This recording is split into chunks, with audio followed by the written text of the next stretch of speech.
Make sure y'all stay on point with The Puncher's Point.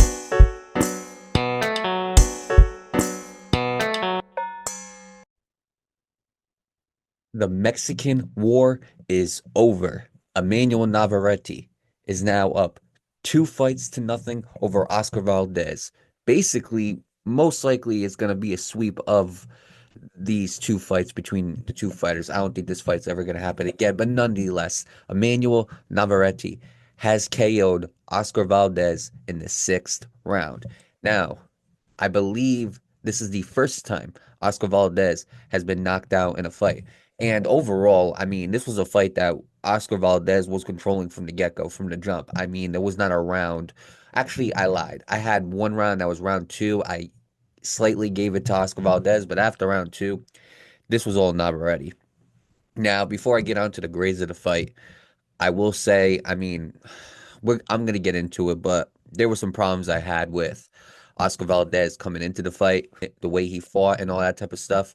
And honestly, it's just very disappointing. But we're going to get straight into the game plan and the strategy. Now, overall, if I had to rate the game plan and the strategy, I would probably rate it about combined strategy between the two fighters. Me personally, I'm probably gonna go about seven. So the reason why I give it a seven is because Navarrete, I think he did a very good job establishing that jab. And unfortunately, it's just me right now. But Breezy mentioned how basically, Navarrete likes to fight on the outside. He loves those wild hooks. He loves that pressure, and he continuously decides that he is going to pressure his opponents. And we talked about how it doesn't look like Navarrete has any defense. It looked like his defense was his offense. But Navarrete said, I really don't get hurt in a lot of my fights. And the reason why is because it's just the overwhelming pressure that Navarrete puts onto his opponents. Now, I do have the skills and basically the keys to victory that I had for Navarrete. So for Emanuel Navarrete and Oscar Valdez, basically, I wanted Emanuel Navarrete to kind of counterpunch Oscar Valdez.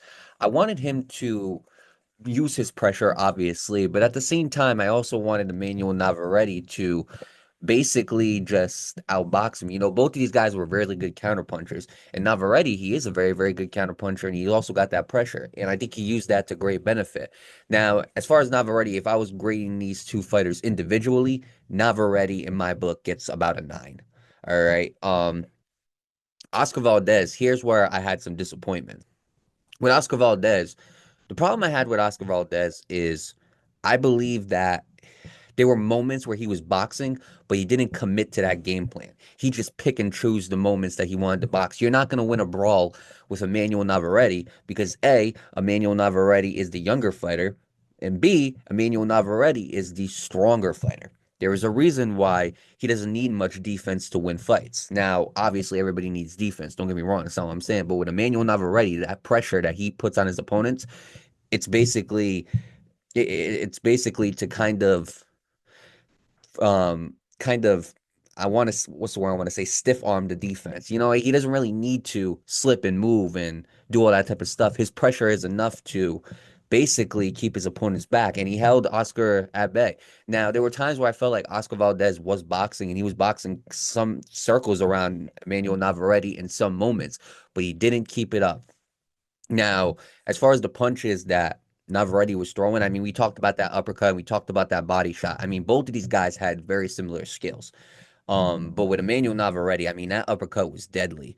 And let's talk about that uppercut that had Oscar Valdez mouthpiece flying out of his mouth. First of all, I don't know how Oscar Valdez did not get knocked down from that shot. I have no clue how, because that was a perfect timed counter. That was perfectly timed and that was perfectly accurate. So shout out to Navarrete for landing that insane uppercut. Now, the first knockdown, what I noticed was Oscar Valdez was kind of leaning in too much, and Emmanuel Navarrete basically took advantage of that and counterpunched him and got him off balance. And then there were other times as well where I believe it was a little bit later on. I wanted to say it was the fourth. It was the end of the fourth round, and Emmanuel Navarrete knocked him down again with the overwhelming pressure. And then last but not least, the counter body shot. That was another beautiful counter by Emmanuel Navarrete. He basically kind of turned his body to an angle where he could land that body shot, and he landed it, and Oscar Valdez was not getting up from it. And I mean, that's a shot where when you get hit in the body, that's probably the worst shot to get hit with because you're not going to get back up. Most of the time you're going to be staying on that ground. I mean, that's a shot that not many fighters can take, and it's a hard shot to get up from in 10 seconds. Now, credit to Breezy for getting the prediction right. He did say Emmanuel Navarrete was going to win by knockout. So you know what, credit to him for that.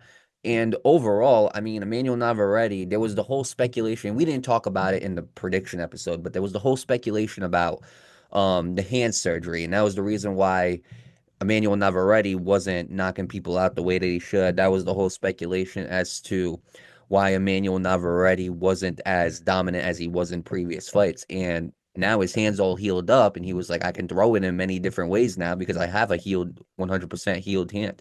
So overall, I think Navarrete did a great job. As far as Oscar Valdez, I'm just disappointed because two out of three of those knockdowns, that was Oscar Valdez not sticking to game plan. That was Oscar Valdez putting himself in a hole. Now, I will say Oscar Valdez has had himself a very, very good career. I do believe he needs to keep his head held high. I don't know if this is the end for Oscar Valdez. I don't know if he's going to continue fighting for titles. I'm not sure what's going to happen with that. But overall, I just feel like Oscar Valdez kind of set himself up for losing this fight, in my opinion. So overall fight grade, I got to give it about a 7, honestly. Now, as far as the excitement of this fight, I'm gonna be honest, this was a very exciting fight. I'm gonna go 8.5. I'm gonna go 8.5. And the reason why I'm gonna go 8.5 is because there was nothing but nonstop action. Even though it was one-sided, Emmanuel Navarrete basically controlled the fight. He had some very, very dominating moments. And this was a very, very exciting fight in the sense of, like we said, you were going to get a Mexican war. It was just one-sided. I didn't think it was going to be one-sided. I thought Oscar Valdez was going to come in and win the rematch. That didn't happen, because I was thinking we were going to get the same Navarrete that we got in the last two fights against Conceição and the same Navarrete against Baranchyk. But that didn't happen. Instead, we got the old Navarrete who was knocking out people left and right. So overall, I mean, it was a Mexican war, and there were some moments where Oscar Valdez had some good clean shots, and he hit him with some good clean shots, and he was outboxing him a little bit. There were some moments, but the moments didn't last long. And I remember the commentators, they were saying that Navarrete was taking, I believe it was round 4 off. They were like, oh, he's just taking this round off. And then in the last minute, Emmanuel Navarrete cranked the notch up to 100 and knocked him down in the last second. I mean, that is what Emmanuel Navarrete does. Emmanuel Navarrete ain't taking no rounds off. He's just basically controlling his stamina. He's just basically conserving his endurance. And I got to give him all the respect and props in the world for that. So overall, I mean, both of these guys, it was action packed from when the bell rang to when the fight ended. So I got to give it an 8.5. The only thing that doesn't give it a 10 for me is it was one sided, number one, and number two, that it wasn't like a 12-round war, but 8.5, I think, is a great place to put that as far as excitement. Now, let's go straight to the stakes that were going on in this fight. I mean, you had the WBO Junior lightweight championship on the line, and this was a must-win fight for both guys. I mean, for Oscar Valdez, losing to Emmanuel Navarrete, this was a chance to, get his revenge, get his redemption, get his get back. And it didn't happen. Now, for Emmanuel Navarrete, his last two fights, I believe it was, he was 0-1-1. And a lot of people were questioning, well, can Emmanuel Navarrete climb back up? Was he just a hype job? And there was a lot riding on the line as far as the stakes of their careers. And I feel like with Emmanuel Navarrete, he answered the question saying, look, that hand injury was bothering me. Not making an excuse for it, but here I am now with a fully healed hand, and I'm ready to get back to work. Now, there is a to be continued because you lost to Baranchyk. You had a draw with Robeson Conceição. So now all of a sudden there is still a to be continued. You are still a champion. So where do we go from here? Well, you could go and we're going to get to this a little bit later, but there's another 3 champions in that division, and Oscar Valdez, I do want to say he's kind of 1 foot out the door. I mean, the guy is getting old. He's not getting any younger, and Oscar Valdez has had himself a very, very good career, nothing to slouch on, you know what I'm saying? But I feel like with Emmanuel Navarrete, this is a good way to, kind of pick your career back up, start gaining momentum again. but it's all to be continued with the stakes. Now, as far as Oscar Valdez, I mean, this could possibly be no more title fights. Maybe he's got very, very few, if none, left in the tank. That's up to Oscar Valdez to decide what he wants to do. But as far as stakes, honestly, I'm gonna give it probably like a 7.5. And the only reason why I'm gonna give it a 7.5 is because for Emanuel Navarrete, for both guys, stakes were big. But for Emanuel Navarrete, he proved that he is still that guy that we remember him to be. And for Oscar Valdez, I mean, it's just not looking that great. So overall, besides the WBO junior lightweight championship on the line, and besides, what this meant for their careers, as far as the stakes of this fight, it wasn't anything like go big or go home. It wasn't anything grand. So I think 7.5 is a good place to put this. Now, last but not least, impact. How does this impact the division, and how does this impact the sport? Well, that's a good question. So Emmanuel Navarrete, still champion. So what happens now? Well, Emanuel Navarrete, he's basically he said in his post-fight interview that he's got about two more fights at 130, and then he's gonna go up to 135. Now, it's all a matter of what are those two fights at 130? Is one a rematch with Baranchyk? Is it a rematch with Conceição? Is it you go and fight Oshaki Foster? Maybe you go and fight Anthony Kakache. I mean, I highly doubt Lamont Roach is going to be in those plans. Obviously, two different promotions and all that, but what's next for Emmanuel Navarrete? And I mean, the impact is of this fight. I'm gonna be honest. I mean, uh, I can't say Emmanuel Navarrete is number one in the junior lightweight division. I can't say, oh, because he won this fight, now we're going to get some of the big fights at 130 pounds. We're not going to get that. And the reason why is because we don't know what's happening next. Everything is a to be continued right now. So the impact, I don't think it's that huge. I don't think this changes boxing in the way that, say, a Bivol versus Beterbiev does, or a Tyson Fury versus Usyk, or any of those fights. I don't think it really impacts the sport like that.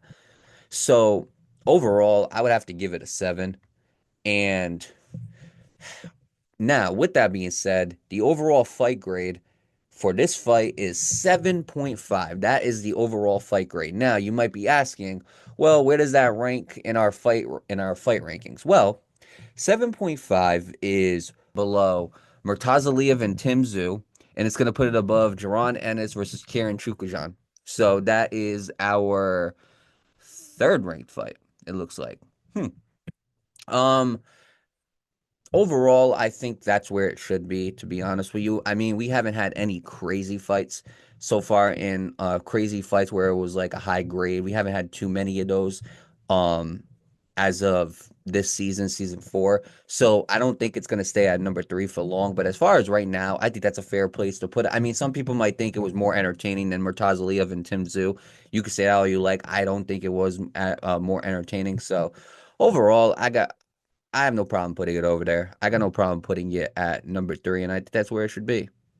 Now, what's next for both fighters if I had to predict? Well, you got two fights left at 130 pounds. And then what are you gonna do? Well, I do believe that you should go and try to get your win over Baranchyk back. I do believe that is a must. I believe that's what you should do. I believe that should be your first fight. Navarrete versus Baranchyk 2. And then what I think you should do is I think you should kind of see how this 130-pound division is going to play out. But I think that if Foster and Kakache can get a unification bout, you fight the winner of those two. If not, I'm going after Foster. I feel like Foster is kind of the fight that can be made. It has a bigger possibility of being made than Kakache, in my opinion. So I would probably go Foster, honestly. I would go Shockey Foster versus Emmanuel Navarrete. I feel like that's how you should end your 130-pound campaign if you were to do two fights. I mean, some people are going to say fight Anthony Kakache and Oshaki Foster and try to get two belts out of that. The problem is this, in two fights, unless there's a unification bout in that division, you're not going to get an undisputed fight. It's not going to happen unless there's a unification bout between two other fighters.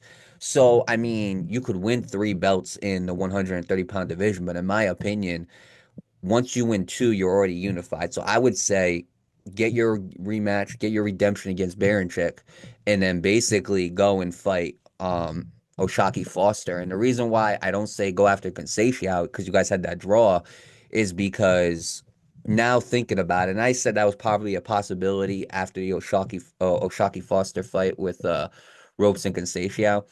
The reason why I feel like you shouldn't go after that is because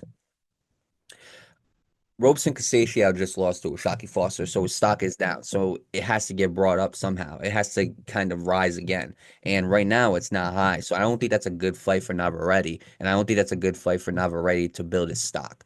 So I do feel like Oshaki Foster is the right way to go. Try to get that WBC belt back.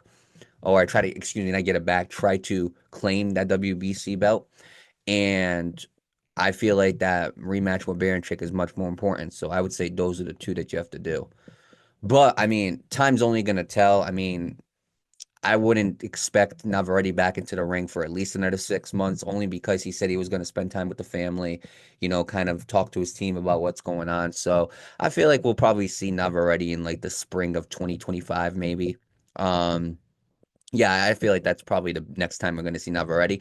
And hey, if there's only two fights left in his plans for 130 and he bumps up to 135, I'm cool with that. I just want to see some good fights at 130, but I believe that is the best route for Navarrete. As for Oscar Valdez, I'm not going to lie. Unless you can get a fight with maybe Conceição too, you know what I'm saying? I mean, um, yeah, I mean, I can't really think of much for Oscar Valdez. I think Oscar Valdez is close to retiring. I'm not gonna lie. Maybe might have one fight left in him. Maybe he goes fights Conceição and he wins, and then he rides into the sunset. But Oscar Valdez had himself a very, very good career. Obviously, there were some bumps in that career, but overall, I think he's had himself a good career that a lot of fighters wish they could have. So I feel like with Oscar Valdez, I feel like he's kind of pushing towards the end. I feel like the end is coming pretty soon. I don't know when that's gonna be, but I feel like it's coming pretty soon. But we're just gonna have to wait and see what's gonna happen. Both of these guys are in top rank, you know what I'm saying? So there's still more to do. There's still so much to do, and there's still so many ways to kind of build your stock, and there's so many ways to kind of keep the fans entertained, especially in this 130-pound division. But with that being said, I say we log off. This is not the only episode that I'm going to be doing today. I'm also going to be doing Liam Power versus Richardson Hitchens. I'm going to do the post-fight breakdown reaction from that and also grade that as well. So make sure y'all stay in tune. Make sure y'all stay on point with the Puncher's Point. What's up, y'all? If y'all love this episode, make sure y'all subscribe. You hit that notifications button and also take a look at the recent episodes that we made before this. Make sure y'all stay on point with the Puncher's Point.